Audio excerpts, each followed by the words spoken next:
Esse é o nosso curso Conexão Parabólica, que nós vamos então passar interpretações sobre as parábolas de Jesus e vamos iniciar esse curso com uma parábola muito especial, considerada a joia do Evangelho de Lucas, e muitos teólogos consideram como a joia de todo o Evangelho, porque a partir dessa parábola nós entendemos a dinâmica do Novo Testamento, que é a parábola conhecida como a do filho pródigo, que está em Lucas 15, e também, como nós vamos ver, seria um outro nome, as palavras dos dois filhos perdidos. Antes da parábola, existe esse trecho em que diz que todos os publicanos e pecadores estavam se reunindo para ouvi-lo, mas os fariseus e os mestres da lei o criticavam. Este homem recebe pecadores e come com eles. Então Jesus lhes contou essa parábola, que é a do filho pródigo. O homem tinha dois filhos. O mais novo disse ao seu pai: Pai, quero a minha parte da herança. Isso, é lógico, assusta qualquer um, né? Porque ele está pedindo a herança do pai e o pai está vivo, né? Uma herança em dinheiro. E isso ainda para a comunidade judaica era um absurdo muito grande. E aí ele continua. Não muito tempo depois, o filho mais novo reuniu tudo o que tinha e sai com todo o dinheiro que o pai te dá para uma região muito distante. E o pai, obviamente, não acredita que tudo isso esteja acontecendo. Espiritualmente, o pedido do filho mais novo exprime o desejo do homem em proclamar-se independente de Deus e planejar sua vida de acordo com a própria vontade. Quem procura fazer do mundo um servo para monitorar o seu prazer, descobrirá que o mundo que é que está usando como escravo.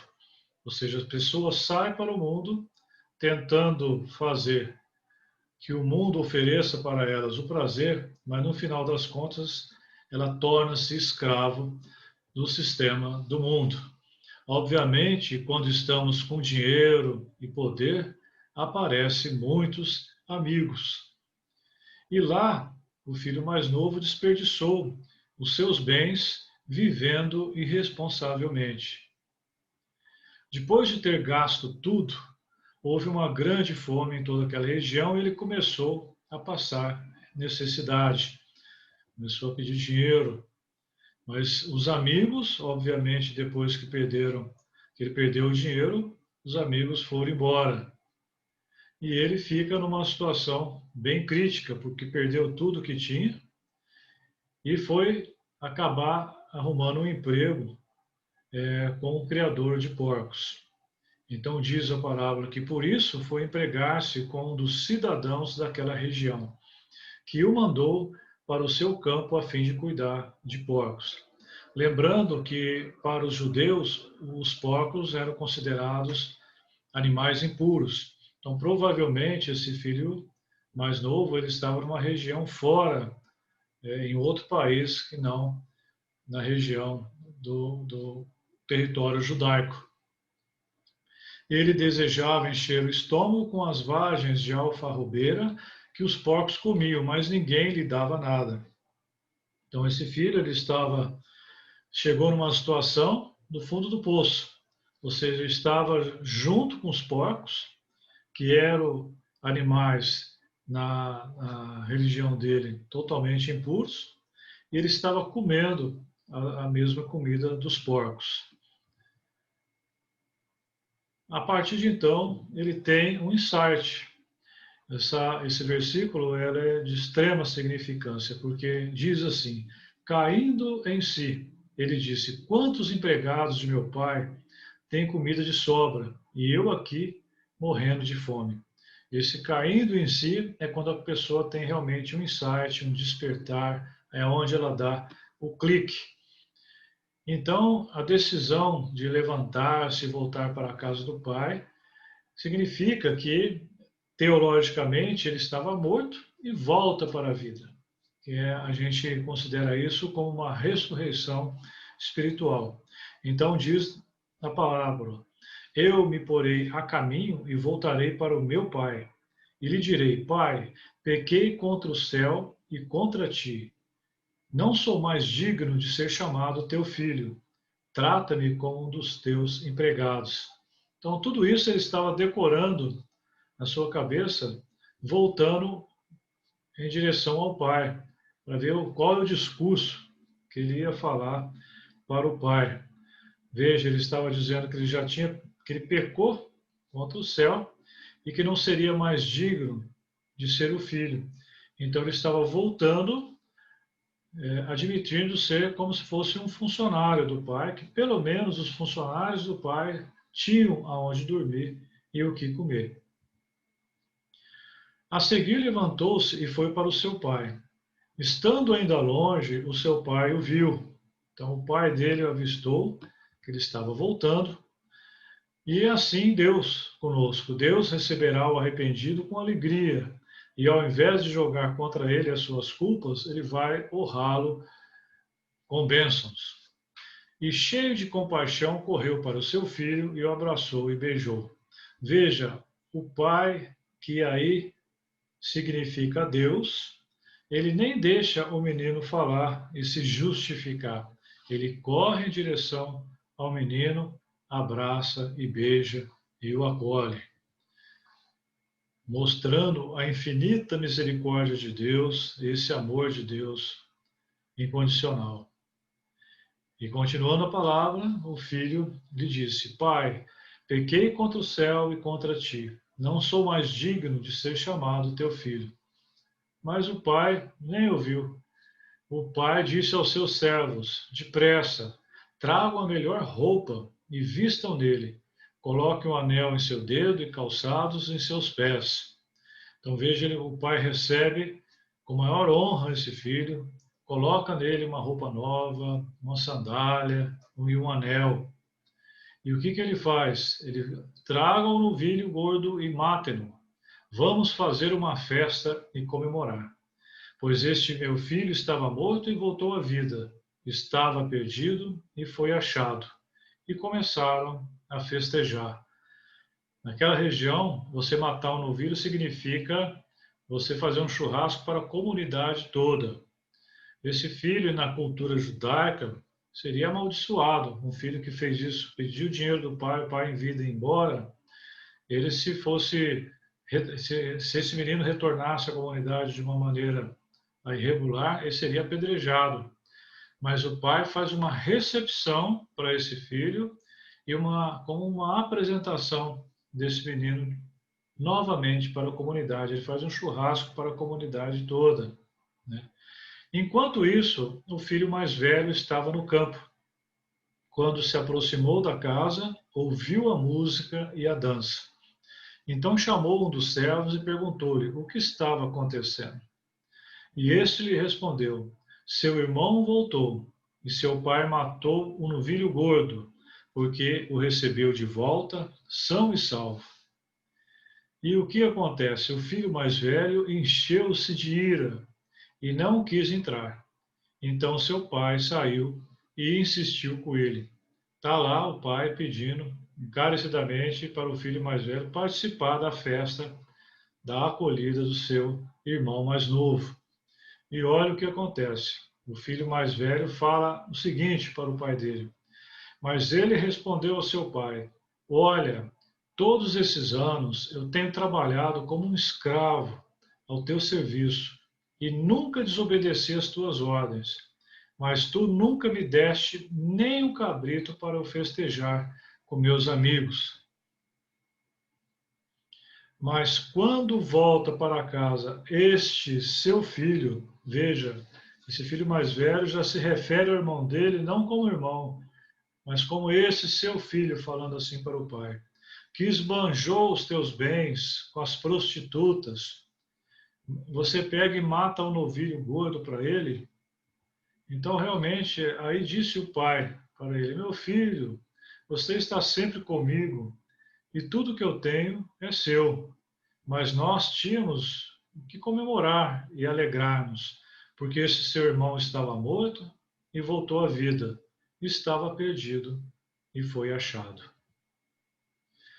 Esse movimento, nós temos aí dois filhos, o filho mais novo, que pegou o dinheiro do pai e saiu para o mundo, e o filho mais velho, que ficou lá cumprindo todas as suas obrigações e ficou depois passando raiva com a chegada do filho mais novo. Esse movimento que o filho mais novo fez é justamente o movimento da conversão.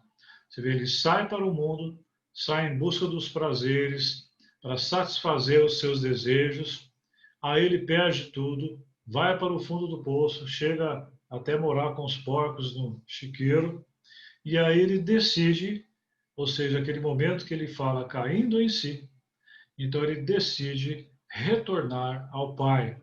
Lembrando aí que o Pai significa Deus, então ele decide retornar a Deus.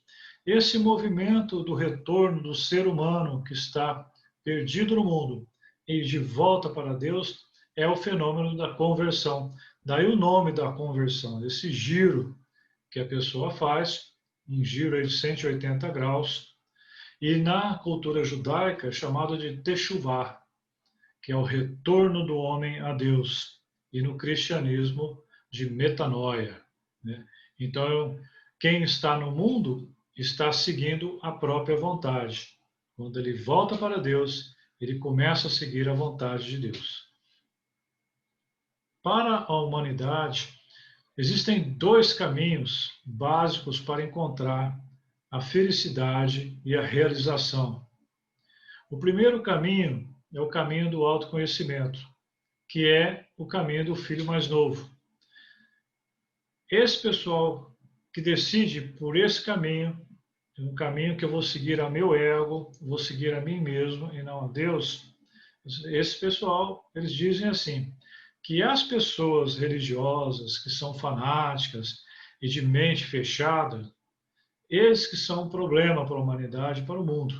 E as pessoas progressistas de mente aberta como nós que somos a solução do mundo. O outro grupo de seres humanos, ele se encaixa então no grupo da conformidade moral, representado aí na parábola pelo filho mais velho. E essas pessoas dizem que as pessoas imorais, que fazem as coisas do seu jeito, né, como as que estão em busca do desejo, do prazer, que estão aí no mundo, são eles que são os problemas do mundo. Ao passo que nós, que seguimos as regras, que seguimos as leis morais, somos a solução. Os dois lados, se nós formos analisar, dizem a mesma coisa. A nossa maneira é a correta. E quem pensa ao contrário está contra nós. O coração dos irmãos é parecido, e nenhum deles amava o Pai. Ambos usavam o Pai para o seu objetivo egoísta. Portanto, existem duas formas de tentar ser seu próprio Salvador. Uma é quebrar todas as regras e seguir a si mesmo, que é o homem mundano, representado aí na parábola pelo filho mais novo. Ou então seguir todas as leis morais e ser muito bonzinho, muito certinho. Esse é representado pelo filho mais velho. Jesus não divide o mundo nos bandidos e nos mocinhos. O evangelho de Jesus não é religião ou a falta dela. Não é moralismo ou a falta dele. Não é conservadorismo ou liberalismo. Não é o meio termo desses dois polos. Para Jesus, os dois estão perdidos. Ou seja, os dois caminhos para o Evangelho de Jesus estão furados. Nós temos então a primeira situação, que é o filho mais novo, que é o mundano, que é o homem mundano. Para esse homem que está no mundo, pessoas com mente aberta estão dentro do esquema deles. E religiosos fanáticos e de mente estreita estão fora. Para o filho mais velho, representando os moralistas, Para eles, as pessoas corretas, moralmente corretas e que seguem a lei, estão dentro. As pessoas pecadoras estão fora. E para Jesus? Para Jesus, os humildes estão dentro e os orgulhosos estão fora. O objetivo do religioso, por exemplo, fanático, que não é convertido, ele tem como objetivo cumprir as regras e ter Deus sob seu controle e tornar Deus como se fosse um devedor. Portanto, o religioso, ele mesmo é o seu próprio salvador. O seu orgulho o afasta de Deus. O irmão mais velho, ele é incapaz de lidar com o sofrimento e contratempos, pois devido à obediência moral, ele espera resultados. Ele quer ter controle dos acontecimentos. Então, sempre será decepcionado com Deus ou então olhando para o outro que se deu bem e questionando por que com ele que ele se deu bem e não eu me dei bem. Então, o filho mais velho, ele é julgador e não perdoa. Ele se julga superior. Os irmãos mais velhos vivem em obediência por medo e não por alegria e amor. Eles são moralistas, visando apenas o benefício próprio. Eles fazem o bem aos outros, mas visando a si próprio. Como depende de seu desempenho, sempre está inseguro, pois não sabe se Deus realmente o ama. Então, por que que ele não queria entrar na festa? Ou seja, chegou o filho mais novo, o pai faz toda aquela recepção, faz uma festa para a comunidade toda, mas o filho mais velho se recusa a participar da festa. O que há de errado nesse filho mais velho? Ele estava zangado com o irmão, e nada nos separa mais de Deus do que o ódio. E há muito mais do que isso, ele não conseguia entender a atitude do pai, pois sem a confiança e entrega, nós não entendemos o evangelho. Então, porque pensando racionalmente, o filho mais velho, ele está certo, né? Porque ele cumpriu todas as regras, fez tudo correto, e chega esse outro irmão, que faz tudo errado na mentalidade dele, pega o dinheiro do pai, gasta tudo em festas, em prazeres, perde tudo, volta e o pai dá uma festa, como que pode justificar isso? Então, na cabeça dele, não tem cabimento. Mas a pessoa que vai entender isso é somente quem entrou de cabeça no Evangelho, entrou e teve a experiência desse amor incondicional de Jesus. Porque o Evangelho, para os filósofos, é loucura, e para os judeus e os religiosos é um escândalo, porque realmente é uma coisa, o Evangelho de Jesus, ele diz para fazermos justamente o oposto que o mundo fala para fazer. Se nós pegarmos as bem-aventuranças, é a mesma coisa que pegar o que o mundo fala, vira de cabeça para baixo, é o que Jesus fala. Nós só conheceremos realmente o verdadeiro Evangelho se nós seguirmos a Jesus em obediência, ou seja, nesse amor incondicional. E só assim nós entenderemos o que esse Pai fez que representa a Deus. Deus é misericórdia infinita. Deus não está esperando os meus méritos, não está esperando o meu currículo. Ele não quer que eu faça uma faculdade de teologia para ser aceito no céu, nada disso. Deus quer simplesmente que eu me arrependa e me entregue a Ele, entregue meu coração a Ele, mais nada. Ele não faz acepção de pessoas.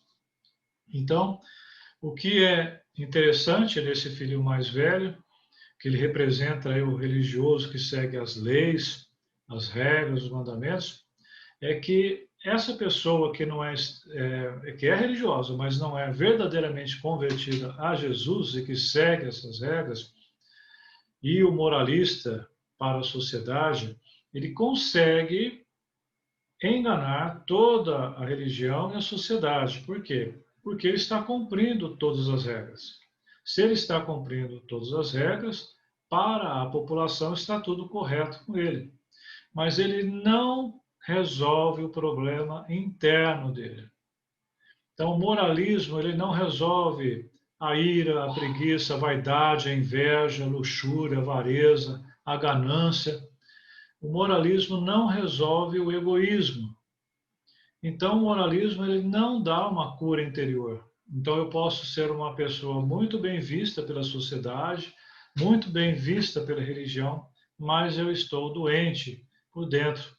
É exatamente isso que Jesus batia de frente com os fariseus da época, porque eles eram o quê? Uma embalagem de religiosos, mas eles não tinham o coração transformado.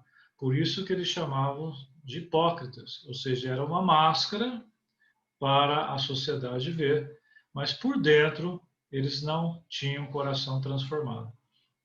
O irmão mais velho seguia os mandamentos, mas não tinha amor. Era exatamente isso que os fariseus também não tinham. Ou seja, eles seguiam todas as regras, todos os mandamentos, mas eles não tinham o amor.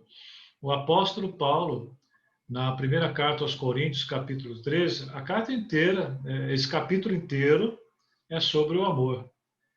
E ele sempre diz em todos os versículos que não adianta nada o que fizermos se não tivermos amor. Ou seja, o que eu fizer sem amor não significa nada.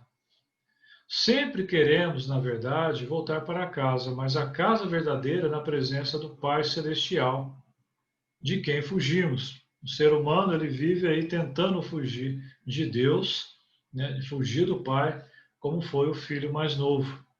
Ele foge de Deus e quer aproveitar o mundo com seus prazeres e desejos. Na Bíblia, a gente vê outras histórias semelhantes a isso, como Caim, que foi condenado e ficou perambulando, Jacó, que enganou o pai e o irmão e passou anos no exílio, Davi, antes de ser rei, viveu como fugitivo, e a própria Bíblia mostra que a raça humana consiste em um bando de exilados tentando voltar para casa. Até no tempo de Jesus, muitos se deram conta que a nação de Israel voltou para Jerusalém, mas eles continuavam exilados, com injustiça, opressão e aflições. A volta final para casa não havia realmente acontecido. Então, Jesus falou que estava trazendo consigo o reino de Deus. Jesus veio levar a raça humana para casa. O fim da parábola do filho pródigo é um banquete, é a festa que o pai faz, né? O pai convida os dois para participarem do banquete, e no livro do Apocalipse, no fim da história, também há um banquete de casamento do Cordeiro. E o pai irá nos abraçar e nos convidar para o banquete.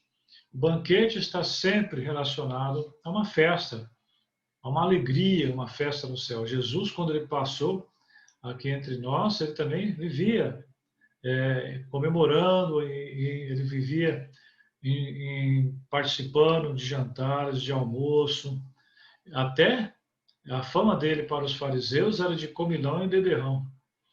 Então, ele estava mostrando a alegria, né, para os seus discípulos, a alegria de viver.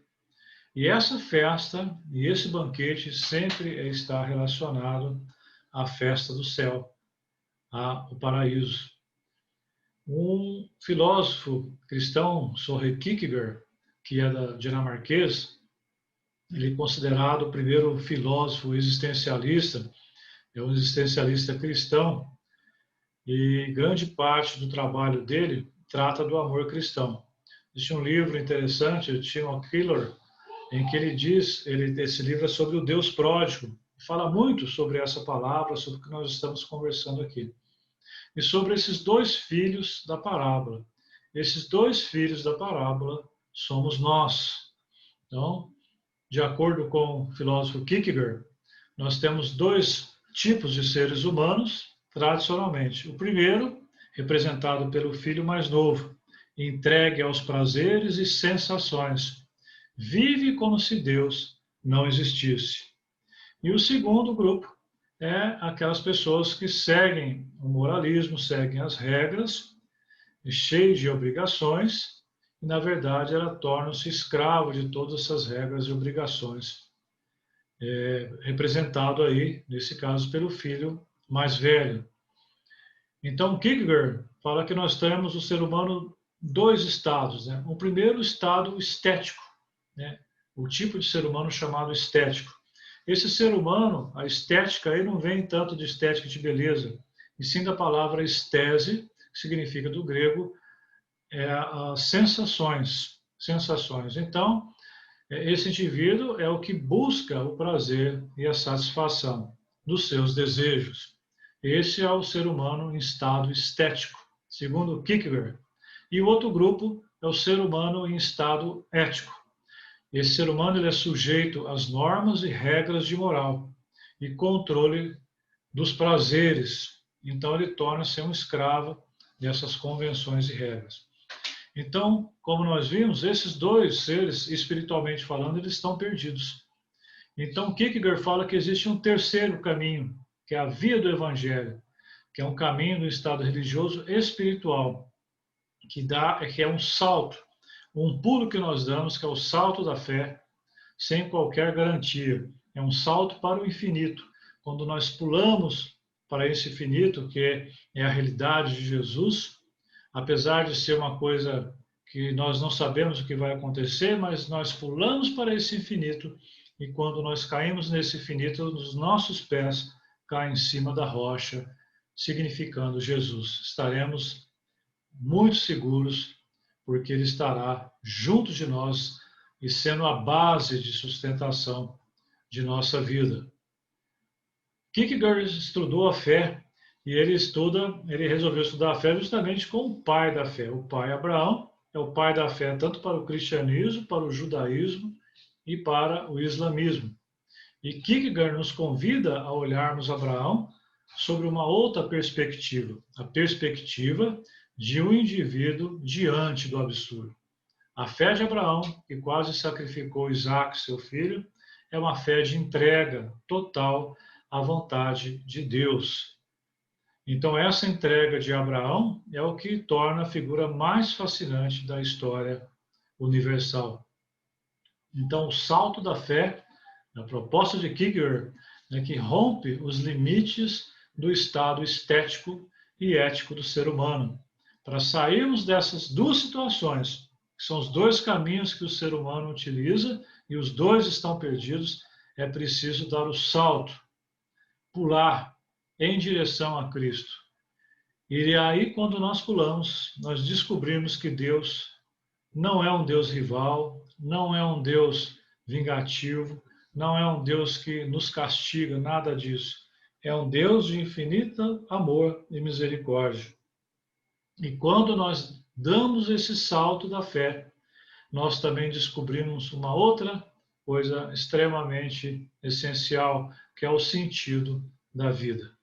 Então, nós encontramos a liberdade verdadeira, a paz de espírito e o sentido da vida, que é, no fundo, o que todo ser humano procura. Então, o filho pródigo, representado aí pelo filho mais novo, representa o ser humano, feito à imagem de Deus e degradado pelo pecado. A parábola, então, não é uma representação de um indivíduo, mas de toda a humanidade.